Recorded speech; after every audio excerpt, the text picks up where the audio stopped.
Hello दोस्तों, कैसे हैं आप।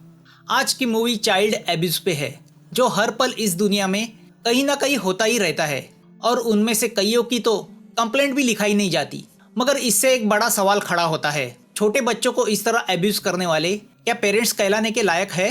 पेरेंट्स छोड़िए, क्या वो इंसान कहलाने के लायक है? मूवी का नाम है माई फर्स्ट क्लाइंट, जिसे IMDb की 7.3 की अच्छी रेटिंग मिली है। तो let's start with the movie. Jimmy एक जस्ट लॉ ग्रेजुएट ब्रिलियंट आदमी है, मगर अभी भी उसे कोई ढंग का जॉब नहीं मिला और उसकी वजह है जिमी की प्रैक्टिकल और स्ट्रेट फॉरवर्ड सोच। एक कैंपस इंटरव्यू में कैंडिडेट से सवाल किया जाता है, जो एक बहुत पुरानी केस पे होता है, कि एक किलर ने एक लड़की को 38 लोगों के सामने मार डाला, मगर उनमें से कोई उसे बचाने नहीं आया। वह लोग उस लड़की पर होता अत्याचार 30 मिनट्स तक देखते रहे। तो क्या वो लोग गिल्टी है? 5 में से 4 कैंडिडेट उस लड़की को गिल्टी करार देते हैं, मगर जिमी नॉट गिल्टी कहता है। इंटरव्यू लेने वाला शख्स जिमी को उसकी वजह पूछता है, तो जिमी बताता है कि वह 38 लोग सामने हो रहे अत्याचार से डर गए थे और किलर से भी डर गए कि कई किलर कल उन्हें ना मार दे। डर यह इंसानी स्वभाव है जिसे कानून को समझना चाहिए, और ऐसी सिचुएशन को लेके ही 911 इमरजेंसी सर्विस का जन्म हुआ है। और उस वक्त कोर्ट ने भी उन 38 लोगों को नॉट गिल्टी ही करार दिया था। जिमी के जवाब से इंटरव्यू लेने वाला पैनल भी इम्प्रेस होता है, मगर जिमी को जॉब नहीं मिलता। इस बात को लेके जिमी और उसके दोस्तों में बहस होती है। उनका मानना है कि किसी की जान न बचाना यह एक सोशल क्राइम है, जिसकी वजह से इसी तरह के वाकयात आगे भी होते रहेंगे। जिमी समझ जाता है कि उसके दोस्तों की सोच इतनी इंटेलेक्चुअल नहीं है कि उनसे इस बात पे बहस की जा सकती है, तो वह पार्टी छोड़ के चला जाता है। मगर जिमी को पता नहीं होता आगे जाके उसके साथ भी इसी तरह की घटना होने वाली है। तब क्या वह सिर्फ देखने का काम करेगा या उस विक्टिम की हेल्प करेगा? अब कहानी एक मिडिल क्लास लोकेलिटी में जाती है, जहाँ 10 साल की रोज़ा अपने 7 साल के भाई बिली के साथ रहती है। उनकी माँ बचपन में मर चुकी है, तो उन्हें उनकी माँ का चेहरा याद नहीं। और तो और उनके डैडी उनकी माँ से इतनी नफरत करते थे कि उन्होंने सभी फोटो में उनकी माँ का चेहरा काटा हुआ है। तो छोटे बिली को यह बात हमेशा सता रही होती है कि उनकी माँ कैसे दिखती थी। वो बेचारा अपनी इमेजिनेशन और रोज़ा ने दिए हुए वर्णन से माँ की पेंटिंग बनाता है। दोनों भाई बहनों में बहुत प्यार है। जिंदगी के तौर तरीके बेचारों को किसी ने सिखाए नहीं, तो बिली हमेशा खाते हुए चीज़ें गिराता है। दोनों बच्चे अपने डैडी से डर के घर में रहते हैं। एक दिन उनके डैडी जेफ नई शादी करके एक लेडी को घर ले आते हैं, जिसका नाम एलिना है। रोज़ा स्कूल में बहुत एक्टिव लड़की है। वह अपने स्कूल के डांस शो को भी रिप्रेजेंट कर रही है, जिसकी वजह से उसके स्कूल में भी उसके बहुत दोस्त है, और उनमें खास है बॉबी। पहले 2 दिन तो एलिना बच्चों से बहुत अच्छी तरह पेश आती है, मगर बाद में वह अपना सौतेलापन दिखाना शुरू करती है। उसे इस बात का गुस्सा है कि बिली खाते वक्त चीज़ें नीचे गिराता है। धीरे धीरे उसका गुस्सा इतना बढ़ जाता है कि वह बच्चों को पीटना शुरू करती है। दूसरी ओर जिमी अपनी बड़ी सिस्टर डॉली के साथ रहता है, तो उसकी सिस्टर को पसंद नहीं कि वह बिना कोई काम किए अपने जीजाजी के घर में मुफ्त की रोटी खाए। वह चाहती है कि जिमी ने इतनी डिग्रियां और लॉ प्रैक्टिस के इतने लाइसेंस हासिल किए हैं, तो वह कुछ काम करे। जिमी को चिल्ड्रन वेलफेयर सोसाइटी में काम मिल रहा है, जो उसे पसंद नहीं, मगर डॉली के टोकने पे वो वहाँ पे ज्वाइन करता है। यहाँ बिली का खाना गिराना एलिना को और हैरेस करता है, जिसका गुस्सा वो रोज़ा को मार के निकालती है कि उसे अपनी भाई को खाने की तमीज़ सिखानी चाहिए। अब इस रोज़ रोज़ की टॉर्चरिंग से रोज़ा भी अपनी मासूमियत खोने लगी है। उसे स्कूल अटेंड करने का मन नहीं लगता। बार बार उसका मन घर में अकेले बैठे बिली की ओर जाता है। कहीं उसकी सौतेली माँ उस पर अत्याचार तो नहीं कर रही। जिमी को चिल्ड्रन प्रोटेक्शन लॉ में कई लूप होल नज़र आते हैं, मगर लॉ आखिर लॉ है। यहाँ एक दिन रोज़ा अपने सौतेली माँ के अत्याचारों से तंग आके पुलिस स्टेशन में रिपोर्ट करती है, तो लॉ के हिसाब से पुलिस चिल्ड्रन वेलफेयर सोसाइटी को इन्फॉर्म करते हैं। तो जिमी रोज़ा को लेके उसके घर पहुंच जाता है। उनको देख के एलिना रोज़ा के साथ बहुत अच्छी तरह पेश आती है, जिससे सभी रोज़ा को गलत समझ बैठते हैं। मगर वहाँ से निकलते हुए दोनों बच्चे बड़ी आस लेके जिमी को देखते हैं, जिससे एक बार जिमी भी सोच में पड़ जाता है। जिमी की असिस्टेंट उसे बताती है कि चिल्ड्रन वेलफेयर सोसाइटी की अपनी कुछ लिमिटेशंस है, तो वह कुछ एक्शन ले नहीं सकते। यहाँ पुलिस को रिपोर्ट करने के जुर्म में रोज़ा को भूखा रह के सज़ा भी भुगतनी पड़ती है, और उसके बाद उसकी जो पिटाई होती है वह अलग। बेचारी बेबस रोज़ा चिल्लाती रह जाती है। यहाँ जेफ और एलिना की बातों से पता चलता है कि वो बच्चों को इसलिए बर्दाश्त कर रहे हैं क्योंकि उनकी वजह से सिटी वेलफेयर और रिश्तेदारों से मंथली कुछ फंड मिलता रहता है। यहाँ रोजा भी अपनी स्कूल की टीचर से बात करना चाहती है, मगर डर के मारे वो कह नहीं पाती। फिर भी टीचर उसके गर्दन पे पड़े चोटों के निशान को नोटिस करती है। वह भी किसी काम में बिजी होती है, तो वह बेचारी रोजा को कुछ सुने बिना चली जाती है। तो अब दोनों भाई बहन चिल्ड्रन वेलफेयर सोसाइटी में जिमी के पास पहुंच जाते हैं। जिमी उन बच्चों को जानने की कोशिश करता है। बिली इतना बड़ा होने के बाद भी स्कूल नहीं जाता। इस बात का जिमी को आश्चर्य होता है। वह दोनों को बर्गर खिलाता है जो उन बच्चों ने जिंदगी में कभी खाया नहीं होता। रोजा खाते वक्त उसमें से कुछ नीचे गिराती है, जिससे बिली डर जाता है, क्योंकि अब इस बात का खौफ उसके मन में बैठा है कि खाना नीचे गिराने पर पिटाई होती है। मगर जिमी इस बात को बड़े कुल्ली लेता है, जिससे रोजा इमोशनली जिमी से अटैच होती है। वह जिमी से पूछती है कि माँ कैसी होती है। जिमी उन्हें बता नहीं पाता, क्योंकि उसकी माँ भी बचपन में मर चुकी है। जिमी की बातों से दोनों को उससे अपनापन लगता है। वह उन्हें बताता है कि रात को उसे लाइट्स ऑफ होने के बाद डर लगता था, तो उसकी माँ ने उसके रूम में रेडियम ग्लो वाले स्टार लगा दिए जो रात को चमकते थे, और जिससे उसका डर चला गया। बिली इमोशनल होके जिमी से कहता है कि वह लकी है, क्योंकि उसे उसकी माँ का चेहरा तो याद है, उन्हें तो वह भी नसीब नहीं हुआ। घर में बिली रोजा को ही अपनी माँ की जगह समझ के इमेजिन करता है कि शायद उनकी माँ रोजा की तरह दिखती होगी। अब स्कूल छूटने के बाद बच्चे हर रोज जिमी को मिलने उसके ऑफिस आने लगते हैं। रोजा जिमी को वो कटा हुआ फोटो दिखा के उससे कहती है कि वो ओरिजिनल फोटो उसे ला के दे। जिमी उनसे कहता है कि वो उसका काम नहीं। जिमी का बॉस उससे कहता है कि अगर बच्चे तुम्हारे पास आते हैं तो उसकी कोई वजह होगी, तो वह जानने की कोशिश करो। बच्चों ने अभी तक जू नहीं देखा, तो वह डिमांड करते हैं कि जिमी उन्हें जू ले जाए, क्योंकि वह कैमल देखना चाहते हैं। बेचारा जिमी बच्चों के साथ जू घूमता रहता है। इस रोज रोज की परेशानी से जिमी तंग आ गया है, तो वह जॉब छोड़ना चाहता है, मगर डॉली को उसका फैसला मंजूर नहीं। अब बच्चे दिन में जिमी के साथ एंजॉय करते हैं। यहाँ एक दिन जिमी को सियोल की बड़ी लॉ फर्म से जॉब के लिए कॉल आता है। जब वह शाम को बच्चों को घर छोड़ता है तो वह दोनों मायूस होते हैं कि जिमी सियोल जा रहा है, क्योंकि अब वह उसे पसंद करने लगे हैं। जिमी उन्हें बर्गर खाने के लिए $50 भी देता है और सॉफ्ट टॉय वाला गोरिल्ला भी गिफ्ट करता है। अब रोजा जब जिमी से उसका फ़ोन नंबर मांगती है तो वह उसे अपना विजिटिंग कार्ड देता है। यहाँ सियोल में जिमी को उस लॉ फर्म में जॉब मिल जाता है, तो दूसरी ओर बच्चे जिमी को मिस करने लगते हैं।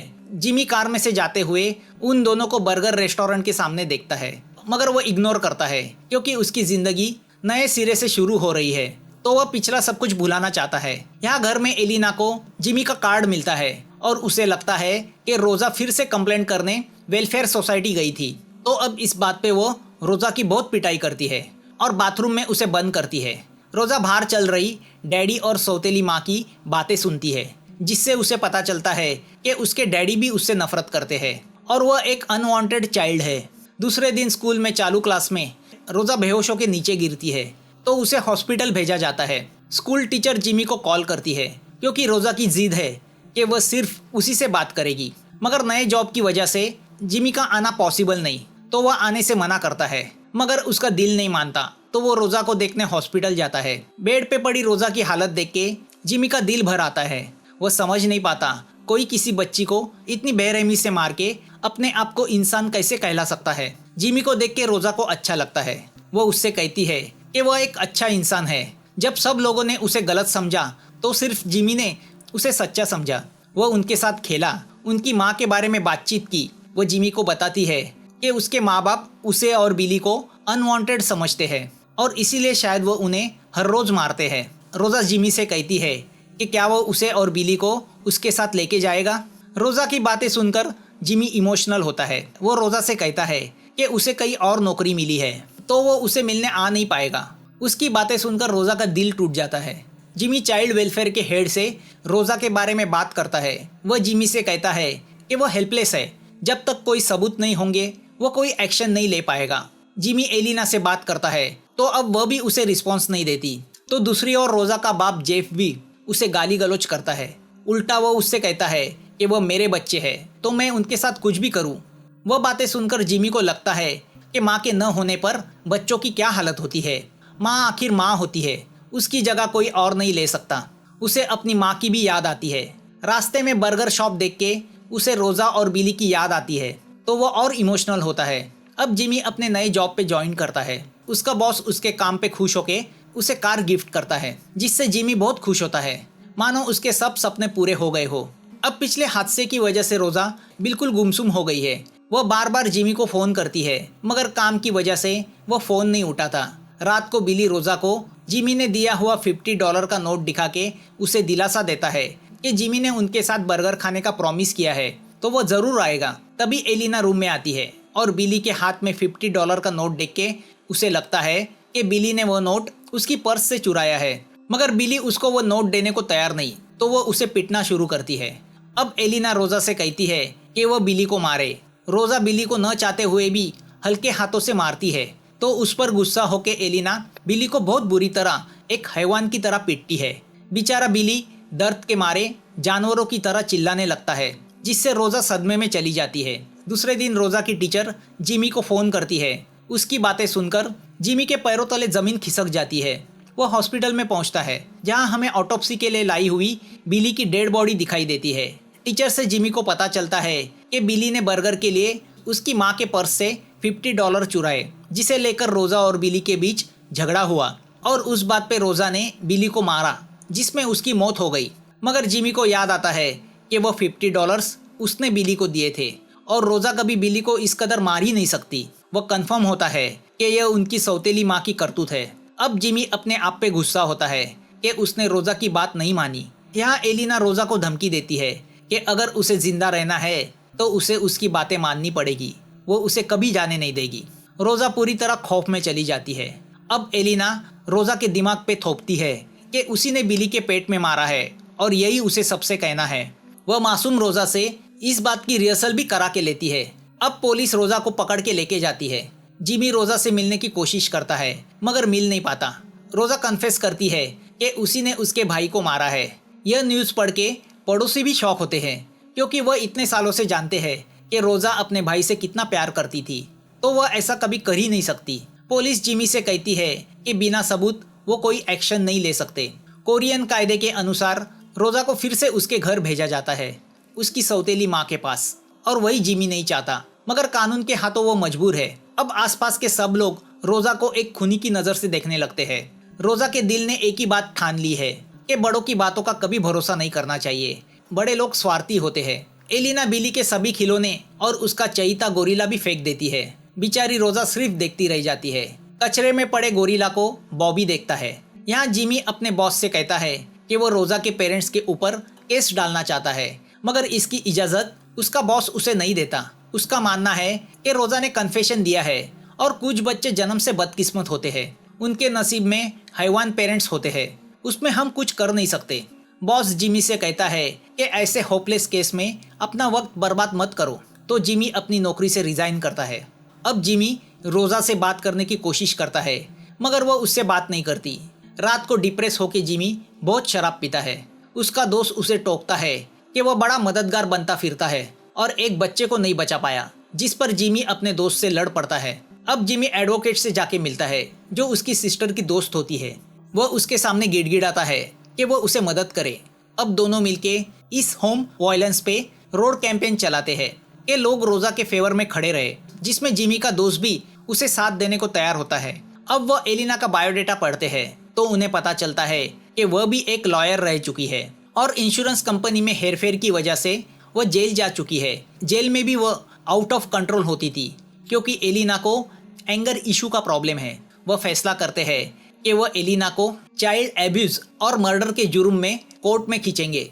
जिमी अपने चिल्ड्रन वेलफेयर सोसाइटी की दोस्त से वह सब मेडिकल डॉक्यूमेंट्स हासिल करता है, जिससे पता चल रहा है कि रोजा को एब्यूज किया गया था। जिमी वह सब सबूत लेके इंस्पेक्टर के पास जाता है और एलिना के अगेंस्ट ऑफिशियल रिपोर्ट लिखवाता है। बिली के ऑटोप्सी रिपोर्ट देख के एक स्पेशलिस्ट उनसे कहता है कि बिली को जिस तरह की चोटें पहुंची है वो कोई 10 साल की लड़की नहीं पहुंचा सकती, यह किसी बड़े का काम है। अब कोर्ट की नोटिस एलिना के पास पहुंच जाती है। एलिना को रोजा पे शक होता है, तो वो उसे पिटती है और घर में बंद कर देती है। अब कोर्ट में केस खड़ा होता है, मगर केस लड़ने के लिए रोजा को अपना कन्फेशन पीछे लेना जरूरी है, जिसके लिए जिमी के पास एक प्लान है। वो बॉबी की हेल्प से रोजा को एक ऑडियो रिकॉर्डर भेजता है। जिमी ने उसमें रोजा के लिए एक ऑडियो मैसेज छोड़ा होता है, जिसमें वो रोजा से कहता है कि बिली अपनी सौतेली माँ को छोड़ के अपनी असली माँ के पास चला गया है। भले बिली गया हो मगर वो रोजा पे अत्याचार नहीं होने देगा। तो जिमी रोजा को ब्रिज पे बुलाता है। रोजा घर से निकलने जाती ही है कि तभी एलिना घर आती है और वो जिमी का मैसेज सुनती है और रोजा को बुरी तरह पिटना शुरू करती है। उसकी चीखें बाहर खड़ा बॉबी सुनता है और वो तुरंत जिमी को फोन करता है। जिमी भाग के एलिना के घर आता है और दरवाजा तोड़ के अंदर जाता है। वह एलिना से कहता है कि तुम इंसान नहीं हो, मॉन्स्टर हो। वो रोजा को उठा के वहाँ से चल पड़ता है और सीधा उसे अपनी सिस्टर डॉली के पास लेके आता है। डॉली रोजा को गले लगाती है। उसकी हालत देख के डॉली की आंखें भी भर आती है। रोजा जिमी से सॉरी कहती है कि वो उसने गिफ्ट किए हुए गोरिल्ला को नहीं संभाल सकी। वह उससे कहता है कि वो उसे नया गोरिल्ला लाके देगा। तभी रोजा का बाप जेफ घर के बाहर आके चिल्लम चिल्ली करने लगता है। उसके और जिमी के बीच हाथापाई होती है। जिमी पुलिस में कंप्लेंट करता है। एलिना और जेफ को चाइल्ड एब्यूज और मर्डर के जुर्म में अरेस्ट किया जाता है। कोर्ट में केस शुरू होता है। अब कोर्ट में यही पॉइंट लाया जाता है कि क्या 10 साल की लड़की किसी को इस तरह मार के चोट पहुंचा सकती है। मगर एलिना इसी स्टेटमेंट पे कायम रहती है कि वो चोटें रोजा ने ही बिली को पहुंचाई है। जिमी और एडवोकेट को इसी बात की चिंता लगी है कि अगर रोजा कोर्ट में मुंह नहीं खोलेगी तो वो केस हार जाएंगे और रोजा को फिर से उसकी सौतेली माँ के पास जाना होगा। क्या करे, इसी सोच में जिमी है तो उसे उसके नेफ्यू और डॉली से पता चलता है कि वो गोरिल्ला जो उसने बिली को दिया था उसमें वीडियो रिकॉर्डिंग का ऑप्शन है। तो अब जिमी गार्बेज डेपो जाके गोरिल्ला को ढूंढने की कोशिश करता है मगर वो उसे नहीं मिलता। दूसरे दिन रोजा को कोर्ट में पेश किया जाता है मगर शॉक में गई रोजा सिर्फ रोती रह जाती है। रोजा की कंडीशन को देख के कोर्ट कुछ देर के लिए ब्रेक ले लेती है। प्रोसिक्यूटर रोजा से बात करने की कोशिश करती है मगर रोजा नहीं बोलती। जिमी रोजा से सॉरी कहता है। वो उससे कहता है कि वो उसके एब्यूज के बारे में जानते हुए भी इग्नोर करता रहा और अपने स्वार्थ में चला गया तो वह एक बुरा इंसान है। फिर भी रोजा मुंह नहीं खोलती। जिमी जानता है कि रोजा ने मुंह नहीं खोला तो वो केस हार जाएंगे कि तभी बॉबी वहाँ आता है और उसके हाथ में वो गोरिल्ला होता है। अब फिर से कोर्ट में कार्रवाई शुरू होती है। जिमी रोजा को उसका गोरिल्ला उसे देता है जिसे देख के रोजा रोने लगती है। जिमी रोजा से कहता है कि अब उसे डरने की जरूरत नहीं, वो और गोरिल्ला दोनों उसे प्रोटेक्ट करेंगे। रोजा जिमी से कहती है कि बड़े लोग झूठे होते हैं, उन्हें मेरी हालत से कुछ लेना देना नहीं। सब मुझे यही पूछते हैं कि मैंने बिली को क्यों मारा, मगर मैं सच बताऊंगी तो मैं मर जाऊंगी। जिमी उसे रिक्वेस्ट करता है कि वो कोर्ट को सच्चाई बताए। रोजा बताती है कि उसने बिली को माँ के कहने पे 2 तमाचे मारे। जिमी कोर्ट से कहता है कि पेरेंटल लॉ ऐसे है कि पेरेंट के एब्यूज करने के बाद भी चाइल्ड को उनके पास ही भेजा जाता है, जिसकी वजह से रोजा खौफ में है कि अगर वह सच बोलेगी तो उसे भी उसके भाई की तरह मार दिया जाएगा। अब जज रोजा से पूछती है कि बिली को किसने मारा। पूरे कोर्ट के सामने रोजा बताती है कि बिली को एलिना ने मारा है। अब इस पर डिफेंस के वकील कहते हैं कि इस बात का कोई गवाह नहीं और ना ही कोई सबूत है। तो प्रोसिक्यूटर कोर्ट में वो वीडियो लगाते हैं जो उस रात उस गोरिल्ला में रिकॉर्ड हुआ था, जिसमें सबको दिखाई देता है कि कैसे एलिना ने एक 7 साल के बच्चे को ब्रूटली मारा। वह देख के सबके दिल दहल जाते हैं। दर्द में तड़पते और आखिरी सांसें गिनते बिली को देख के सब इमोशनल होते हैं। मरते हुए बिली रोजा से कहता है कि उसने सपने में माँ को देखा। अगर हेवन में माँ उसे मिली तो वो उसे कैसे पहचानेगा, क्योंकि उसे माँ का चेहरा पता ही नहीं। उसकी बातें सुनकर सबकी आंखों में आंसू आ जाते हैं। अब एलिना कोर्ट में अपना जुर्म मान लेती है। वो कोर्ट से कहती है कि माँ होने के नाते और बच्चों को सुधारने के लिए क्या उसे उन्हें पीटने का हक नहीं। जिमी उससे कहता है कि माँ तो दूर, तुम तो इंसान कहलाने के काबिल भी नहीं हो। तुमने माँ के नाम पे कालिक पहुंची है। बच्चों ने तुम में अपनी माँ को देखा जिसे उन्होंने कभी नहीं देखा था, मगर तुमने उन्हें हैवानियत दिखाई। जिमी उससे पूछता है कि उसके लिए माँ क्या है, तो उस पर एलिना गुस्से से उसे कहती है कि उसने उसकी माँ को कभी नहीं देखा तो वह नहीं जानती माँ क्या होती है। अब एलिना कोर्ट में जिमी को गाली गलौज शुरू करती है। कोर्ट एब्यूज और मर्डर के जुर्म में एलिना को 16 साल की सजा सुनाता है, तो उसका साथ देने के लिए जेफ को 5 साल की सजा होती है। 6 महीने गुजरते हैं। अब रोजा जिमी के साथ रहने लगी है। जिमी उसे उसकी माँ की ओरिजिनल फोटो बड़ी मुश्किल से ढूंढ के देता है। रोजा फोटो में अपनी माँ को देखती है। वो ब्रिज पे खड़ी होके बिली से कहती है, अपनी माँ की फोटो देखो ताकि हेवन में उसे ढूंढने में तुम्हें परेशानी नहीं होगी। बिली की आवाज आती है, अब मैं मेरी माँ को ढूंढ पाऊंगा। रोजा जिमी के साथ चली जाती है। कोरिया में हर साल चाइल्ड एब्यूज के केसेस बढ़ते जा रहे हैं और ज्यादातर एब्यूज पेरेंट्स की तरफ से होता है। मूवी यहाँ खत्म होती है। इस फिल्म की डिटेल्स आपको मेरे टेलीग्राम चैनल पे मिल जाएगी। इस मूवी की एक्सप्लेनेशन आपको पसंद आई हो तो प्लीज़ कमेंट करना। लाइक करना और सब्सक्राइब ना किया हो तो प्लीज सब्सक्राइब करना। Thanks for watching. फिर मिलेंगे एक नई मूवी के साथ।